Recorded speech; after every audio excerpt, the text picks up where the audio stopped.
એક દિનમાં પર્યંત સ્મરણ સ્વીકાર્યું. લોકો ભુવન ભરમાં મોહની એ સુતાતા ને અજ્ઞાને ગહન તિમિરે લાડતે ગોરતાતા. ત્યાં તો ઉગ્યો ભારત ગગને દિવ્ય તેજ બાનો. ધન્ય ધન્ય જનની ત્રિસરા, ધન્ય સિદ્ધાર્થ બાનો. ધન્ય ધન્ય જનની ત્રિસરા, ધન્ય સિદ્ધાર્થ બાનો.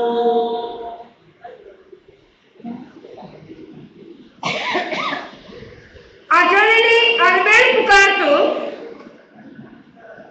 સ્વરાજ્યના સાથ દેતું, જાગૃતિની ચાલર વગાડતું, સાધનાની શરણાઈ વગાડતું, એવો આજનો સુંદર મજાનો દિવસ આજે આપણી સમક્ષ કઈ નવી જાગૃતિ, નવું ચેતન લઈ અને આપણે સમક્ષ આવી ચૂક્યો છે. આજનો દિવસ એટલે ભગવાન મહાવીર સ્વામીનો જન્મ કલ્યાણકનો દિવસ. આજે સૌ કોઈના મનની અંદર નવું ચેતન, નવી જાગૃતિ અને ભાવનાનો ચમકારો લઈ આજે સૌ કોઈના મનની અંદર આનંદ આનંદ અને આનંદ. શેનો આનંદ હશે હર્ષદભાઈ? આજે શું કોઈ તમારા ઘેર પ્રસંગ છે એનો આનંદ છે? આજે સારા વિશ્વની અંદર આ ચરમ અને પરમ તીર્થંકર એવા ભગવાન મહાવીર સ્વામીનો જન્મ કલ્યાણકનો દિવસ. આજે આકાશના ગગનની અંદર આ ચાચલ્યમાન એવો સૂર્ય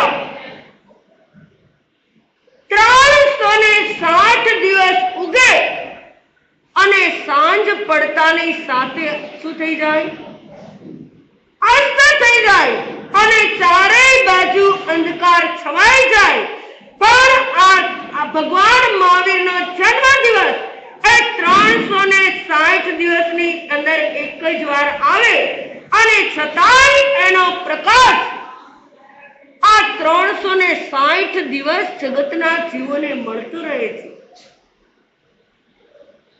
અરે એટલે જ નહીં, આ પરમાત્મા આજે કહીએ કે આ ભગવાનનો જન્મ સાંભળવા માટે આપણે સૌ જ્યારે એકત્રિત થયા છીએ ત્યારે પહેલા આપણે જાણવું જોઈએ કે ભગવાન પૂર્વના ભવમાં ક્યાં ક્યાં અને કેવા કેવા રૂપની અંદર હતા.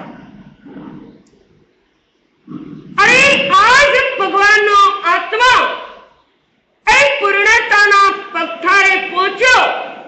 આ પૂર્ણતાનું બીજ એમનું વવાયું હતું નૈસાર સુથારના ભવની અંદર. એમની અંદર અનેક અને મંદીઓ આવતી ગઈ અને છતાંય આ વૃક્ષ મટી અને વટ વૃક્ષ બની ગયું અને ત્યારે આત્મા એ પરમાત્મા બની ગયા. એક પરમાત્મા આ સારાએ અવસર પીડી કાળની અંદર અસંખ્યાત દ્વીપ અને સમુદ્રની મધ્યની અંદર આ પૂર્વ અને પશ્ચિમ મહાવિદ્ય ક્ષેત્રની આ વિજય અને જયંતી નામની નગરીની અંદર ક્ષિત પ્રતિષ્ઠિત નામના નગરની અંદર શત્રુમર્દન નામના રાજા રાજ્ય કરતા હતા અને આ બાજુના ગામની અંદર નૈસારનો આત્મા એ શું હતા તો કે એક સરપંચ તરીકેનું કામ કરતા હતા. અરે આ નૈસારનો આત્મા એ સુથાર કોમની અંદર જેમણે જન્મને ધારણ કર્યો હતો અને આ શત્રુમર્દન રાજાના રાજ્યની અંદર એ ખૂબ જ પ્રતિષ્ઠાને પ્રાપ્ત કરી હતી. આ જ્યારે જ્યારે કઈ પણ કામ પડે એટલે રાજા નૈસારને બોલાવે. એક દિવસ રાજાના મનની અંદર એક વિચાર આવ્યો, જેમ તમારા બોમ્બેની અંદર અત્યારે જ્યારે જૂના મકાનો શું થવા લાગ્યા છે, રીડેવલપ થવા લાગ્યા છે, એવી જ રીતે અહીંયા પણ રાજાને એક નવા એવા મહેલ ચંદન અને સુખડના લાકડાનો મહેલ બનાવવાની ભાવના અને આ ભાવના માટે એ થોડા ઘણા લાકડા ન જોઈએ પણ ભવ્યાતિ ભવ્ય મહેલ બનાવવા માટે અનેક અનેક પ્રકારના અનેક લાકડા જોઈએ અને એ લાકડા પણ ઘણા બધા જોઈએ અને આ નૈસારને કહેવામાં આવ્યું, રાજા કહી રહ્યા છે મારે આ નવીન એવા મહેલ આ તૈયાર કરાવવો છે, એના માટે લાકડાની પરખ કરવા માટે જવાનું છે. આ મલ્યાચલ પર્વતની અંદર આ ચંદનના લાકડા રહેલા છે, કારણ કે કોઈ પણ વનની અંદર જઈએ ને તો એકાદ બે ચંદનના ઝાડ હોય, પણ આ તો સારાએ મલ્યાચલ પર્વતની અંદર આખો બધી જ જગ્યાએ ચંદનના ઝાડ અને ત્યાં લાકડા હોય અને એ તમારે અહીં જવાનું અને વિશાળ સમુદાય કાફલો લઈ અને બધી સાધન સામગ્રી સાથે લઈ અને આપને આ કામ કરવાનું છે. જેમ ઝવેરીના હાથની અંદર હીરો આવે અને હીરો પરખાઈ જાય એમ આ નૈસાર સુતારના હાથની અંદર કોઈ પણ જાતનું લાકડું આવે અને એને ખબર પડી જાય કે આ સાગનું લાકડું છે કે આ સીસમનું લાકડું છે, આ ચંદનનું લાકડું છે કે આ સુખડનું લાકડું છે, અરે આ સોવનનું લાકડું છે કે આ સાદું લાકડું, આ એને ખબર પડી જતી. એટલે આ કામ એ નૈસારને સોંપવામાં આવ્યું. રાજાની આજ્ઞા પ્રમાણે આ વિશાળ સમુદાય અને કાફલા સાથે આ નૈસારે ત્યાંથી પ્રયાણ કરી અને મલ્યાચલ પર્વત તરફ જવા માટે એમણે શરૂ કરી યાત્રા. અત્યારની જેમ પહેલાના જમાનાની અંદર કોઈ ટ્રેન કે પ્લેનની વ્યવસ્થા નહોતી. જ્યાં જવું હોય ત્યાં બધે જ પગપાળા જવું પડતું હતું અને આ મલ્યાચલ પર્વત પણ એટલો દૂર જ્યાં પહોંચતા મહિનો કે 2 મહિના થઈ જાય અને આ એમની બધી જ ખોરાકની સાધન સામગ્રી સાથે લઈ અને ચાલવા લાગ્યા. આ ચાલતા ચાલતા જ્યારે મધ્યાહન થાય ત્યારે પાછા રોકાઈ જાય અને ત્યાં બધાને માટે જમવાની વ્યવસ્થા અને પાછા તડકો ઓછો થાય એટલે ચાલવા લાગે અને રાત પડે એટલે પાછો વિશ્રામ. કારણ કે રાત્રિના સમયે આ રોડ ઉપર પણ કેટલાય જીવજંતુઓ હાલતા ચાલતા હોય, એમની જતના ચાલવાથી ન થાય રાત્રે, એટલા માટે સૂર્યોદય સુધી અને સૂર્યાસ્ત સુધી ચાલવાનું રાખે. જીવોની પણ સાથે દયા પાડતા પાડતા આ જતા હતા અને મલ્યાચલ પર્વતની પાસે એ ચાલતા ચાલતા 2-3 મહિના થઈ ગયા અને ક્યાં પહોંચવાની તૈયારી. નૈસરને રોજે બધાને જમાડી અને પછી જમવું. અરે બધાને સુવડાવ્યા પછી, બધાનો સંથારો થઈ ગયા પછી આ પોતે સૂતા હતા. આવી રોજની એમની રીત. અને આ ત્યાં પહોંચ્યા પછી જમતા પહેલા પણ જુઓ, સુથાર કોમની અંદર જન્મેલા હોવા છતાં પણ એમની ભાવના એક જ, કોઈ અતિથિ મળે તો એમને જમાડીને જમવું.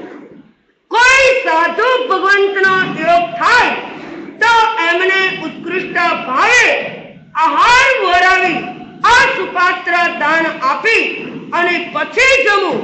આવી એમની ભાવના. અને અહીંયા પણ આ પહોંચી ગયા પછી આ જંગલની અંદર એમણે મોટો તંબુ તાણ્યો અને આ વિશાળ સમુદાય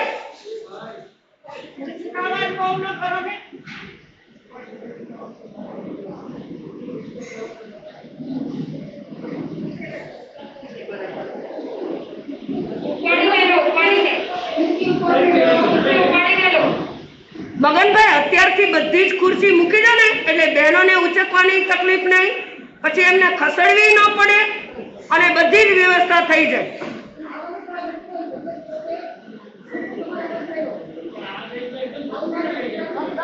બેન હતા, છોકરી નહોતી, લીલા ડ્રેસવાળા બેન હતા.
જમવાનો સમય થતા આ નૈસાર અતિથિ માટેની રાહ જોઈ રહ્યા છે કે કોઈ સંત મહાત્મા પધારે તો એમને આહાર વરાવી અને પછી જમવા બેસું. અને આ ડુંગરની ટેકરી ઉપર ચડ્યા. આ દૂર સુદૂર જેમણે નજર કરી એક સંત મહાત્માને જોયા. જોજો, જેમને ઉપાદાનની તૈયારી હોય ને ત્યારે જીવાત્માને નિમિત્ત પણ મળ્યા વગર રહેતો નથી. એવા સંત મહાત્માને આવતા જોઈ આ નૈસારે ડુંગર ઉપરથી દોટ મૂકી અને જાણે સાક્ષાત પરમાત્માનો ભેટો કેમ ન થયો હોય એમ ત્યાં પહોંચી ગયા અને આ સંત મહાત્માને કહી રહ્યા છે, ઓ સંત મહાત્મા, આવા આ જંગલની અંદર આપ એકલા અને અટુલા કેમ? ત્યારે સંત મહાત્મા કહે કે વિશાળ સમુદાય સાથે અમે વિહાર કરી અને જતા હતા. રસ્તામાં જંગલ આવ્યું. હું શારીરિક કારણે પાછળ રહી ગયો અને આ જંગલની અનેક કેડીઓ જતી હતી. એ ખ્યાલ ન રહ્યો. સાચો રસ્તો ભૂલાઈ ગયો અને ઊંધા રસ્તે હું ચડી ગયો. એના જ કારણે હું એકલો અટલો અહીંયા આવી પહોંચ્યો છું. આ ધોમ ધકતો વૈશાખનો તડકો, આ ચાલી ચાલીને પણ જેમના પગ થાકી ગયા હતા, અરે જેમના આંખે પણ અંધારા આવતા હતા, આ વિચાર કરી રહ્યા છે હવે આ જંગલની અંદર મને રસ્તો બતાવનાર કોઈ મળશે નહીં અને એના કરતા અહીંયા જ આ ઝાડ નીચે બેસી અને સંથારો કરી લઉં. આવી ભાવના ભાવતા ભાવતા સંત મહાત્મા આ નૈસાર મળ્યો અને નૈસાર કહી રહ્યો છે, અરે સંત મહાત્મા, આ મારે ત્યાં પધારો. આ જંગલની અંદર અમે વિશાળ સમુદાય સાથે આ લાકડા કાપવા માટે આવ્યા છીએ અને આ જંગલનું પાણી પણ બહુ ભારે પચવામાં, એટલે અમે બધા જ ઉકાળેલું પાણી પીએ. શું પીએ છીએ? અને આપને આ ભોજનનો સમય થઈ ગયો છે. અમારા જમવા માટેની બધી સાધન સામગ્રી તૈયાર, એટલે આપને નિર્દોષ આહાર પાણી મળી રહેશે. માટે આપ મારે ત્યાં પધારો. અને આ નૈસાર એને સાથે જંગલની અંદર જ્યાં એમનો વિશાળ સમુદાય વિશ્રામ કર્યો હતો ત્યાં લઈ ગયા અને લઈ જઈ અને એ નૈસાર આ સંત મહાત્માને કહી રહ્યા છે, આપ પેલા આહાર લઈ લો અને ત્યાર પછી આપ આહાર વાપરી અને વિશ્રામ કરી અને ત્યાર પછી આગળ જજો. આ જેમના અંતરની અંદર ઉત્કૃષ્ટ સંત પ્રત્યેના સુપાત્ર દાનની ભાવના, એવો નૈસાર જેમણે નૈસારના ચડિયાતા ભાવ સંતને વોરાવીને લવ લાવ. અરે પ્રભુ મારી સાંભળો રાવ, પ્રભુ મારી સાંભળો રાવ, મારે તરવી છે આ સંસારની નાવ. બસ મારે આ સુપાત્ર ઉત્કૃષ્ટ ભાવે દાન આપી આ સંસાર સમુદ્રથી તરી અને વેલા વેલા મોક્ષ ગતિના સુખને મેળવવું છે. માટે આપ મારે આંગણે પધારો. અને આ સંત મહાત્મા એ પાત્ર વગેરે લઈ અને આવ્યા. ઉત્કૃષ્ટ ભાવે નૈસારે જે કાંઈ આહાર ત્યાં જમવા માટેનો બનાવ્યો હતો એ વોરાવવા માટે તલ પાપડ. વિચારજો, એક સુથાર કોમની અંદર જન્મેલાને પણ આટલા ભાવ, ત્યારે આપણે બધા તો જૈન કુળની અંદર જન્મ અને જન્મ થયા પછી આપણને બધાને સંસ્કાર મળ્યા હોય તો આપણે બધા પણ જમતા પહેલા શું ભાવના ભાવી જોઈએ? જો કોઈ સાધુ ભગવાન અચાનક આ મારે ત્યાં પધારે અને મને સુસ્તા આહારનો લાભ મળી જાય તો આપણે પણ એવી ભાવના ભાવીએ તો કેટલાય કર્મના ભારથી આપણે હળવા બની જઈએ. જેમ નૈસાર એ પોતે આ આહાર પાણી ઉત્કૃષ્ટ ભાવે વોરાવતા આ જેમણે કેટલાય કર્મ તોડી આ જંગલની અંદર એમણે મંગલ રચી દીધું, એવા ઉત્કૃષ્ટ ભાવે સુપાત્ર દાન આપ્યું. અને સંત મહાત્મા આહાર વાપરવા માટે બેઠા અને નૈસારને પછી કહી રહ્યા છે, હવે મારે મારો સાધુ સમુદાય આ ચિંતા કરતો હશે, માટે હવે મારે ત્યાં જવું છે. ત્યારે નૈસાર કહે, થોડી વાર રહ્યો, હું પણ આપણે આ જંગલની અંદર આ કેટલાય રસ્તાઓ પડતા હોય, માટે આપણે શોર્ટકટ એવા રસ્તે આપનો સાધુ સમુદાય જ્યાં છે ત્યાં હું આપને મૂકી જઈ અને આ જંગલની અંદર આ નૈસાર ભૌમ્ય બની ગયો હતો. એટલે સંત મહાત્માને જ્યાં એમનો સાધુ સમુદાય હતો ત્યાં એમને પહોંચાડી દીધા. અને પહોંચાડ્યા પછી આ નૈસાર સાધુ સમુદાય સાથે સત્સંગ કર્યો અને પેલા સંત મહાત્માને કહી રહ્યા છે, હવે હું જાઉં છું. ત્યારે પેલા સંત મહાત્મા કહી રહ્યા છે, તે મને દ્રવ્ય માર્ગ દેખાડી આ સાધુ સમુદાયની સાથે પહોંચાડ્યા તો મોક્ષ જવા માટેનો હું તને ભાવ માર્ગ બતાવું છું. અને આ સંત મહાત્માએ એમને ભાવ માર્ગ બતાવ્યો. ઉત્કૃષ્ટ ભાવે જેમણે આહાર દાન આપી અને એમના જીવનની અંદર રહેલા એવા અનંતાનું બંધીને સાત કર્મોની ચોકડીને એમણે દૂર કરી આ સમ્યક દર્શનની જેમને પ્રાપ્તિ કરી.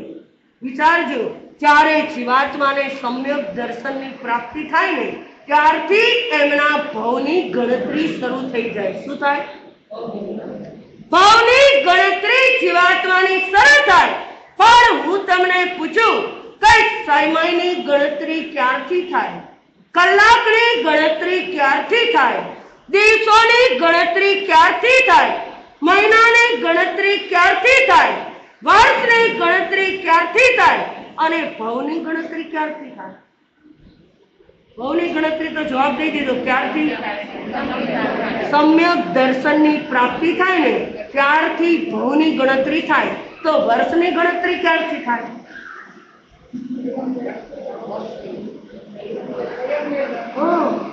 કોઈ જીવાત્મા સંસાર છોડી અને સંયમ અંગીકાર કરે ને ત્યારથી એમના શું થાય?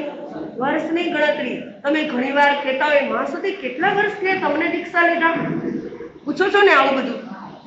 એટલે વર્ષની ગણતરી દીક્ષા લે ત્યારથી. અને મહિનાની ગણતરી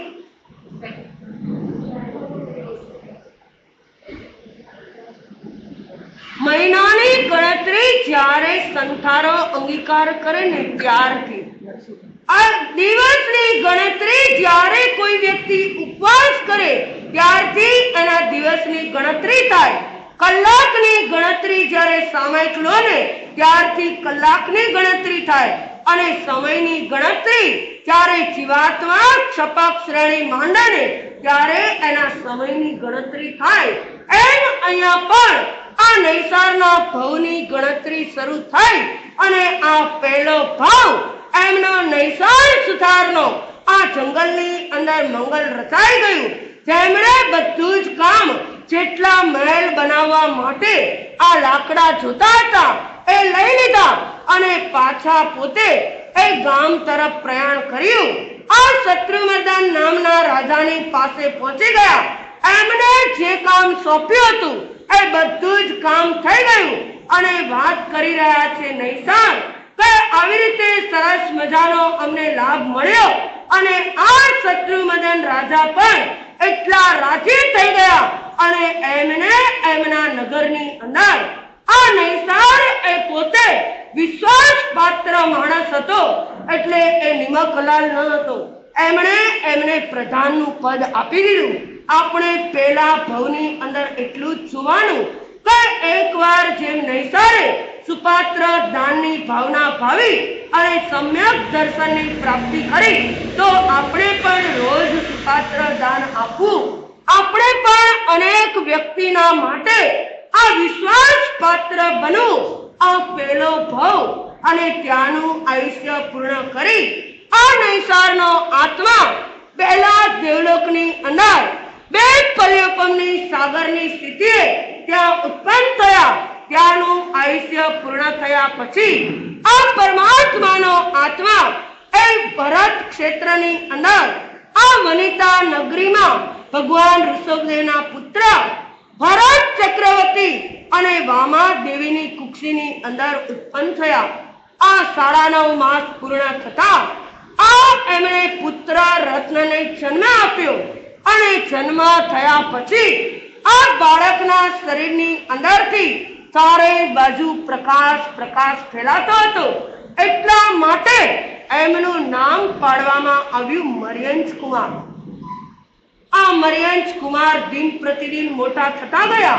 અને આ મોટા થયા પછી એકવાર ભગવાન ઋષભદેવ આ વિચરણ કરતા આ આવ્યા અયોધ્યા એટલે વનિતા નગરીની અંદર. અને આ વનિતા નગરીની અંદર ભગવાન ઋષભદેવ પધાર્યા. ત્યારે ભરત ચક્રવર્તી આ પોતાના કુટુંબ પરિવાર સૈન્ય સહિત એ ભગવાન ઋષભદેવની વાણી સાંભળવા માટે ગયા. અને આ ભગવાન ઋષભદેવની વાણી સાંભળતા આ મર્યાદ કુમારને વૈરાગ્ય આવ્યો અને વૈરાગ્ય આવતાની સાથે આ જેમણે એમના માતા અને પિતાને કહ્યું મારે દીક્ષા અંગીકાર કરવી છે અને ભગવાન ઋષભદેવનું કુળ તો જુઓ, તમને એમ થશે કે આવું કુળ તો જવલ્લે જ મળે, સાલીનો વૃક્ષ અને સાલીનો પરિવાર. આ ભગવાન ઋષભદેવે પણ દીક્ષા લઈ એમના આત્માનું કલ્યાણ કર્યું અને એમના 100 પુત્ર અને 2 દીકરી, કેટલી 102 સંતાન એમણે બધાએ દીક્ષા લીધી અને બધા જ એમના આત્માનું કલ્યાણ કરી ગયા.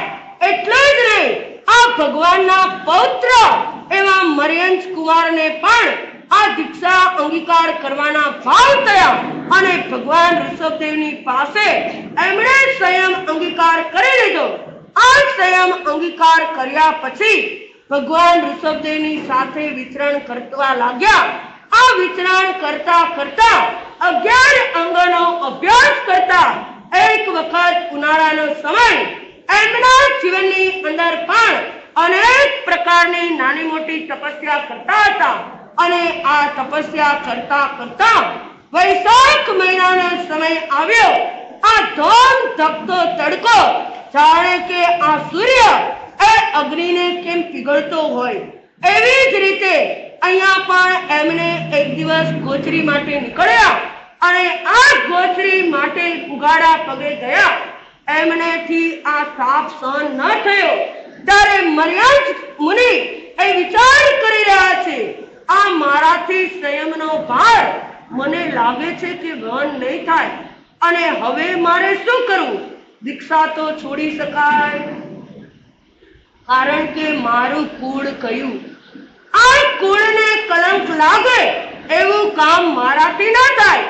એ મરીચી મુનિ વિચાર કરી રહ્યા છે આ સંયમનો ભાર પણ મારાથી સહન ન થાય અને દીક્ષા છોડીને જવું તો કુટુંબને કલંક લાગે, માટે વચલો માર્ગ કાઢું એમ વિચારી અને આ મરીચી મુનિ એમણે ત્રિદંડીનો વેશ ધારણ કરવાનું નક્કી કર્યું કે આ ભગવાનના સંતો આ હંમેશને માટે આ ઉગાડા પગે જાય, પણ મારાથી ઉગાડા પગે વિચરણ થઈ શકે એમ નથી. આ મર્યાંશ મુનિએ એમના જીવનની અંદર 1 2 નહીં પણ 13 પ્રકારની છૂટ લીધી. કેટલી છૂટ?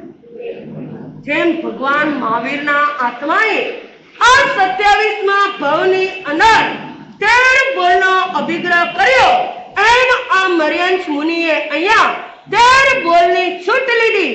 પહેલી છૂટ લીધી, ભગવાન મહાવીરના સંતો એ વર્ષની અંદર 2 વાર લોચ કરે, મારાથી લોચ થઈ શકે એમ નથી એટલે હું શસ્ત્ર દ્વારા કરીશ લોચ અને માથે શિખાને ધારણ કરીશ. ત્યાર પછી બીજા નંબરની અંદર આ પરમાત્માના સંતો એ હંમેશને માટે આ ઉગાડા માથે એ વિહાર કરે, મારાથી તાપ સહન નહીં થાય માટે હું છત્રને ધારણ કરીશ. આ પરમાત્માના સંતો શરીર ઉપર કોઈ પણ જાતનો લેપ ન કરે, પણ હું તો ચંદનનો લેપ કરીશ. આ પરમાત્માના સંતો ક્યારેય સ્નાન ન કરે, પણ હું તો રોજ થોડા પાણીથી સ્નાન કરીશ. આ પરમાત્માના સંતો ઉગાડા પગે જાય, પણ હું તો પગની અંદર ચાકડી ધારણ કરીશ. આ પરમાત્માના સંતો એ ઘેર ઘેર ભિક્ષા લેવા માટે ગોચરી જાય, પણ હું તો ગ્રહસ્થીના ઘેર બેસીને આ જમીન. પરમાત્માના સંતો એક પાત્રની અંદર ગોચરી ગ્રહણ કરે, પણ હું તો આ કમંડળની અંદર ગોચરી લઈશ. પરમાત્માના સંતો હાથની અંદર રજવરણ રાખે અને હું તો હાથની અંદર મોરપીંછ ધારણ કરીશ. આ પરમાત્માના સંતો એ કોઈ પણ જાતનો પરિગ્રહ રાખે નહીં, પણ હું તો હાથની અંદર એક મુદ્રિકાને ધારણ કરીશ. આ પરમાત્માના સંતો ઉપાશ્રયની અંદર રહે, પણ હું તો ઠેર ઠેર આશ્રમ અને મઠ બનાવી અને ત્યાં રહીશ. આવા 13 બોલનું છૂટ રાખી અને આ મરીચી મુનિ આ ભગવાનની સાથે વિચરણ કરવા લાગ્યા છો. જો જેમના હાથની અંદર આ ઉત્કૃષ્ટ સંયમનો આ ભાર આવ્યો, ઉત્કૃષ્ટ એવું ચારિત્ર પાલન કરવાનો સમય આવ્યો, ત્યારે કહેવાય કે કલ્પવૃક્ષને છોડી અને જેમણે કાંટાને ગ્રહણ કર્યા, અને જેમણે સાચા એવા રત્નને છોડી આ ચણોઠીને એમણે ગ્રહણ કરી, અરે હાથીની અંબાડીનો ત્યાગ કરી અને ગધેડાની સવારી કરી, એવા આ ચારિત્ર હાથમાં આવ્યા પછી આ જેમણે એમના જીવનની અંદર આટલી છૂટ લઈ અને ભગવાન ઋષભદેવની સાથે વિચરણ કરવા લાગ્યા. આ વિચરણ કરતા કરતા ભગવાન ઋષભદેવને કેવળ જ્ઞાન અને કેવળ દર્શનની પ્રાપ્તિ થઈ. આ કેવળ જ્ઞાન અને કેવળ દર્શન પ્રાપ્ત થયા પછી આ ભગવાન વનિતા નગરીની અંદર પધાર્યા અને ત્યાં તેમનું પહેલું સમોસરણ વનિતા નગરીની અંદર રચાયું. અનેક લોકો સમોસરણની અંદર આવ્યા, 12 પ્રકારની પરિસર આ ભગવાનની વાણી સાંભળે છે. અને તમને બધાને ખબર કે ભગવાનનો અતિશય એવો હોય એટલે ત્યાં કોઈ પણ જાતના વેરઝેર ના હોય. અરે સાથે સિંહ અને બકરી બેસે, સર્પ અને નોળિયો બેસે, ઉંદર અને બિલાડી બેસે, છતાંય કોઈને જાતિવેર નહીં. અને ભગવાનની દેશના સૌ પોતપોતાની ભાષાની અંદર સમજી જાય. અહીંયા પણ આ મરિયન્સ મુનિ એક ત્રિદંડીનો વેશ ધારણ કરી અને ત્યાં બેઠા છે. આ બાજુ ભરત એ પોતે ભગવાનની દેશના સાંભળવા માટે આવ્યા. આ દેશના પૂરી થઈ ગયા પછી આ પરમાત્માની પાસે આવી અને કહી રહ્યા છે, પરમાત્મા, આપના સમસરણની અંદર એવો કોઈ આત્મા હશે કે જે ભવિષ્યની અંદર તીર્થંકર બનવાનો હોય? એવો કોઈ આત્મા હશે કે જે ભવિષ્યની અંદર ચક્રવર્તી બનવાનો હોય અથવા તો વાસુદેવ બનવાનો હોય?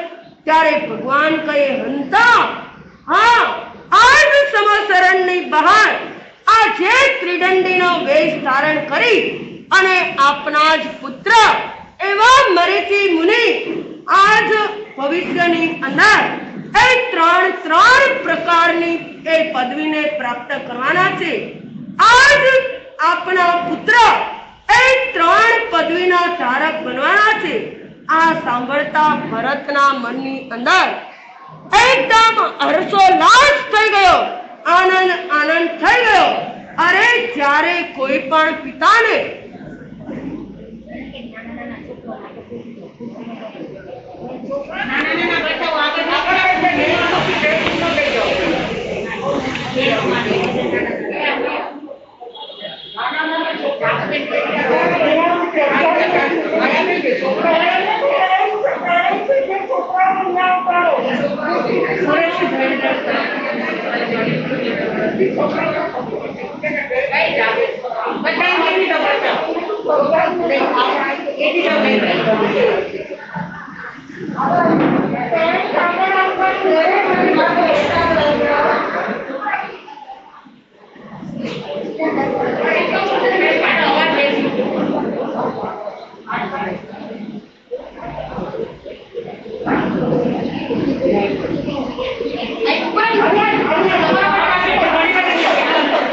જલ્દી કરો, ડિસ્ટર્બ વધારે નહીં કરતો, કારણ કે સમય આપણી પાસે ઓછો છે અને તમારે હજી કાર્ય કરવાના ઘણા બધા છે. એટલે સ્પીડમાં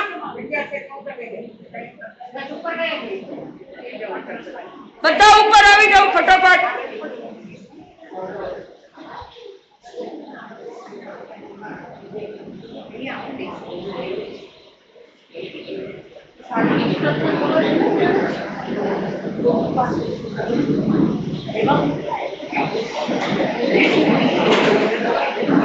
ચેર છે ને ખાલી એજન્ટ માટે છે, જે નીચે બેસી શકે તો આટલી બધી ચેર લાવી પછી ફરીથી એના એંગલમાં ગોઠવવી. જે બેસી શકતા હોય ને નીચે એ બધા ઊભા થઈને અહીં આવી જાવ આગળ.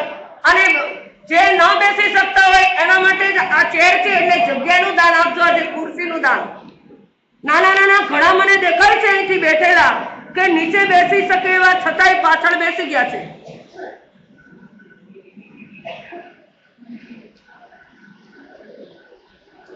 આ ભરત મહારાજા પરમાત્માના શ્રી મુખે સાંભળ્યું કે આપણા જ પુત્ર એ 3 પદવીના ધારક બનવાના છે.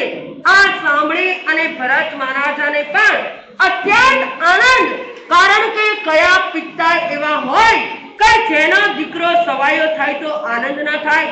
એમ ભરત ચક્રવર્તીને પણ આનંદ, અને તરત જ આ ભરત ચક્રવર્તી એ જ્યાં મર્યંશ મુનિ બેઠા હતા ત્યાં જઈ અને એમને હર્ષોલ્લાસ સાથે 3 વંદના કરી અને કહી રહ્યા છે, હું આપના ત્રિદંડીપણાને વંદન નથી કરતો, પણ આપ ભવિષ્યની અંદર આ તીર્થંકર બનવાના છો. 24માં આપ એક વાસુદેવ પણ બનવાના છો, આપ ચક્રવર્તીની પદવીને પણ ધારણ કરવાના છો, એટલા માટે હું આપને વંદન અને નમસ્કાર કરું છું. ત્યારે આ સાંભળી અને મરીચી મુનિને પણ એકદમ આનંદ થયો. હર્ષોલ્લાસ સાથે નાચવા લાગ્યા.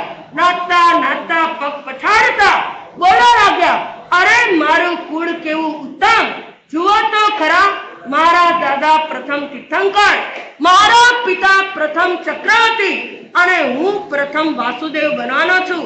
એટલું જ નહીં, હું ભવિષ્યની અંદર હું પ્રિયમિત્ર નામનો ચક્રવર્તી પણ બનવાનો છું. હું ભગવાન મહાવીર નામના તીર્થંકર પણ બનવાનો છું. આમ 3 પદવીના ધારક બનવાનો છું.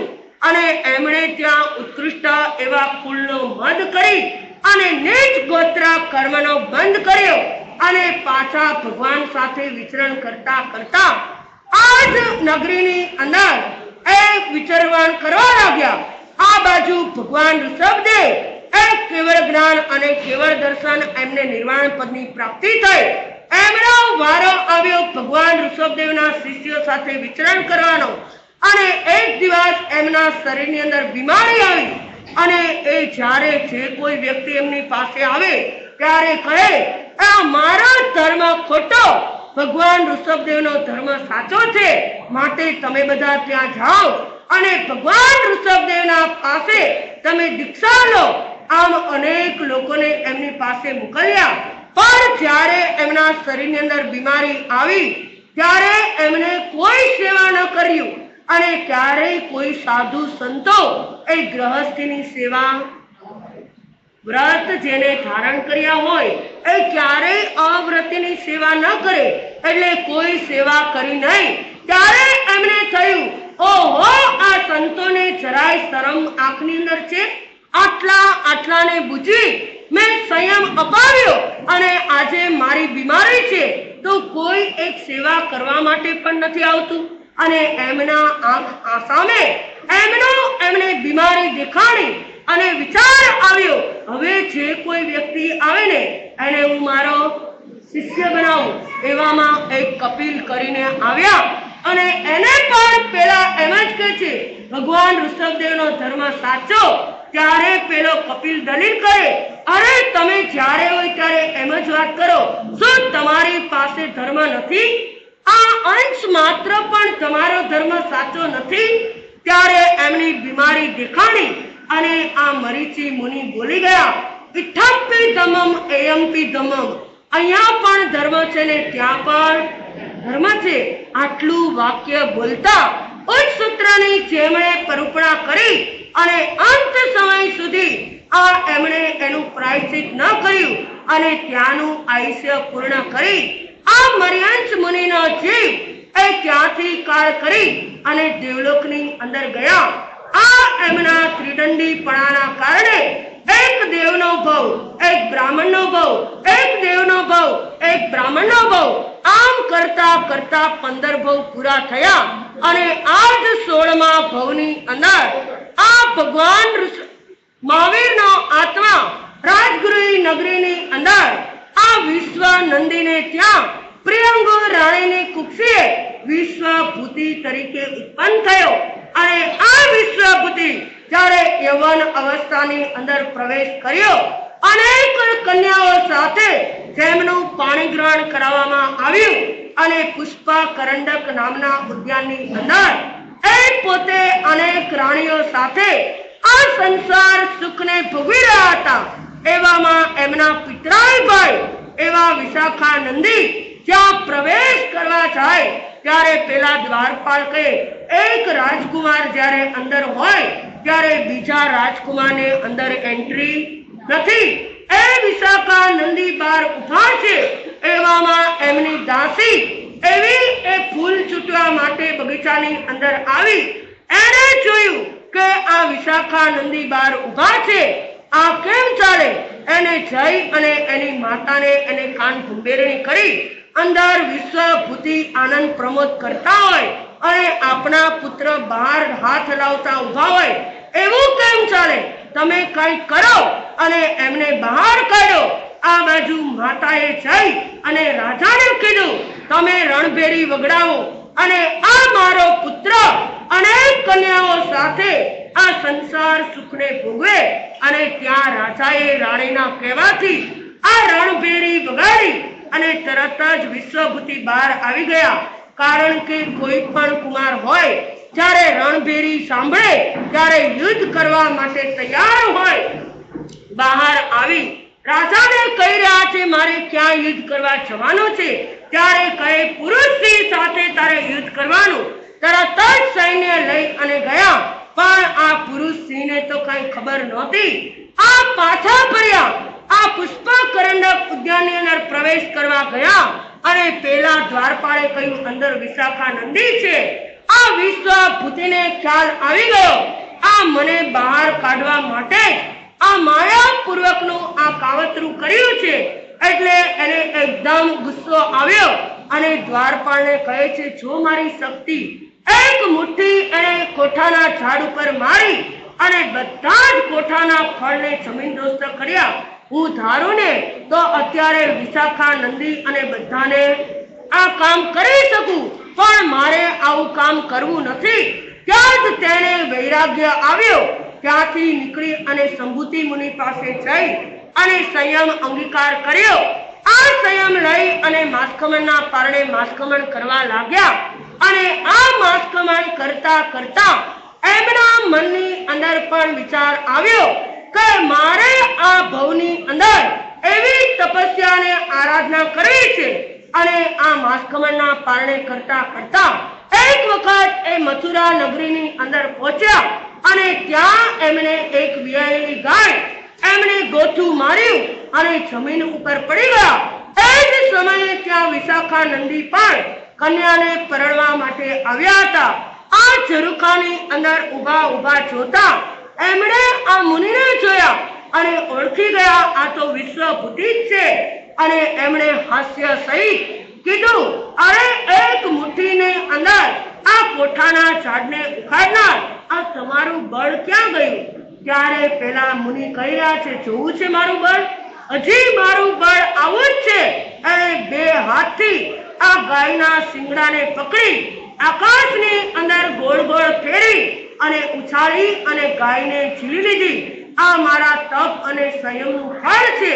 ત્યાં જ એમણે નિયાણું કર્યું, જો મારા તપ અને સંયમનું ફળ હોય તો આવતા ભવની અંદર આને મારનાર બનું અને ત્યાંનું આયુષ્ય પૂર્ણ કરી આ 17મા ભવની અંદર દેવલોકની અંદર ગયા.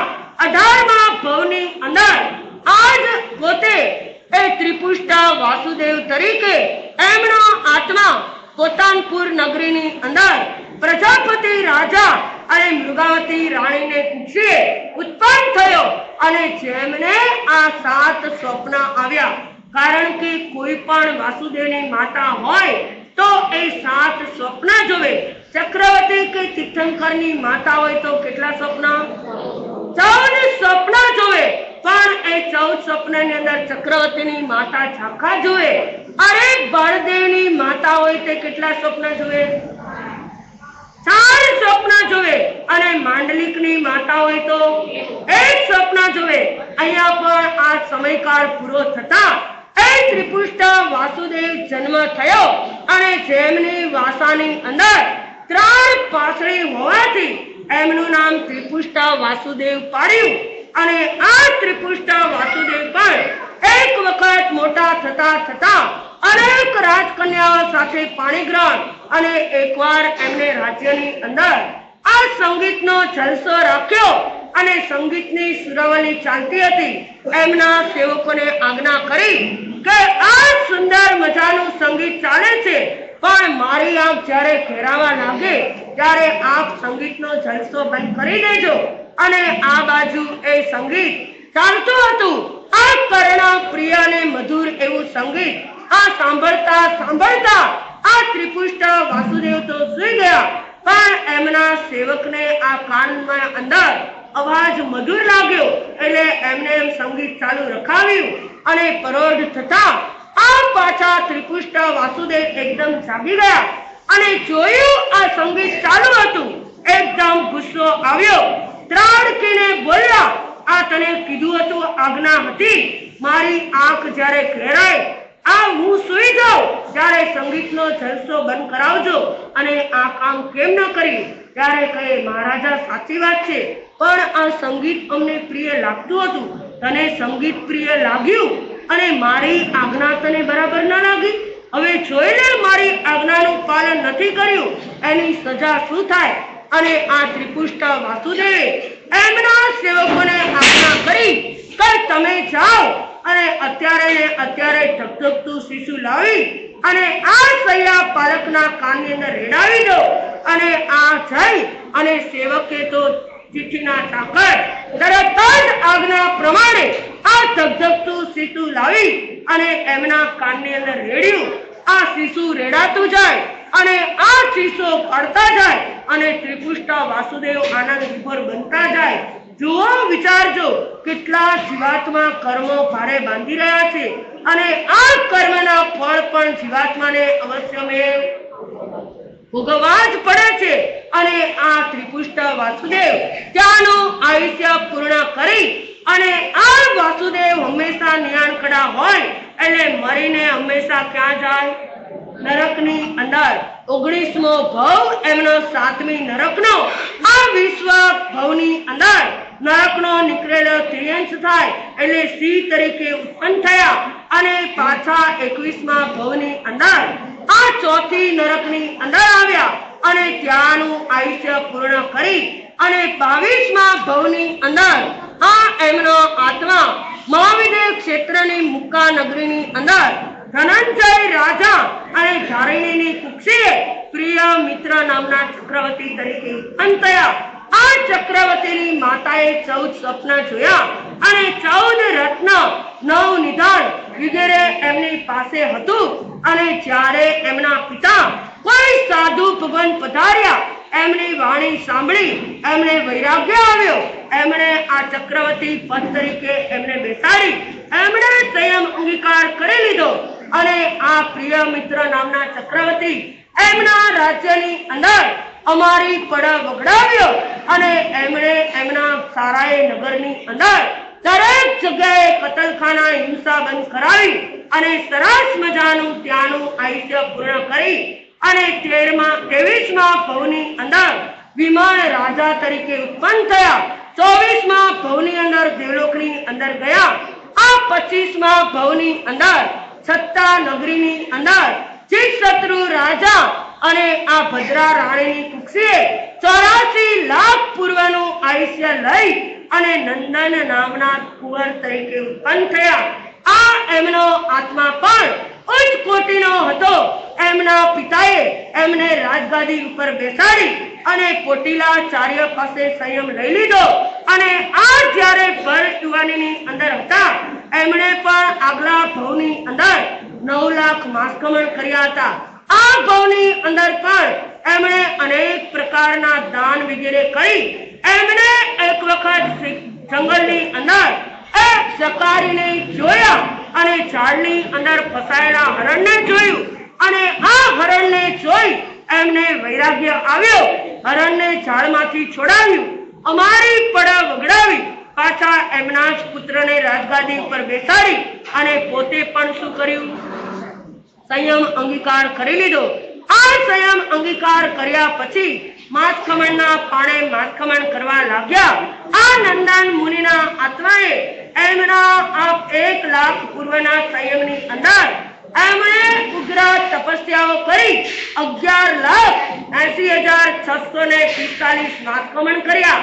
એટલું જ નહીં, 20 સ્થાનકની આરાધના કરી અને આ 25મા ભવની અંદર જેમણે તીર્થંકર નામ ગોત્ર કર્મને ઉપાર્જન કર્યું, ત્યાંથી આયુષ્ય પૂર્ણ કરી એમનો આત્મા 10મા દેવલોક પ્રાણક નામના દેવલોકની અંદર 20 સાગરો પમની સ્થિતિએ એ આત્મા ઉત્પન્ન થયો અને ત્યાંનું આયુષ્ય પૂર્ણ કરી આ 27મા ભવની અંદર એમનો આત્મા ક્યાં ઉત્પન્ન થશે અને એ ભવની અંદર એમના આત્માના જીવનની અંદર કેવી કેવી ઘટનાઓ બનશે એ બધા ભાવો આપણે એક નાના બાળકો ઘણી વારથી તલપાપડ બની રહ્યા છે એમના ડ્રામા આપણે જોઈ લઈ અને ત્યાર પછી ભગવાનના 27મો ભાવ આપણે જોશું અને આપણે એના બાદ વિચારીશું.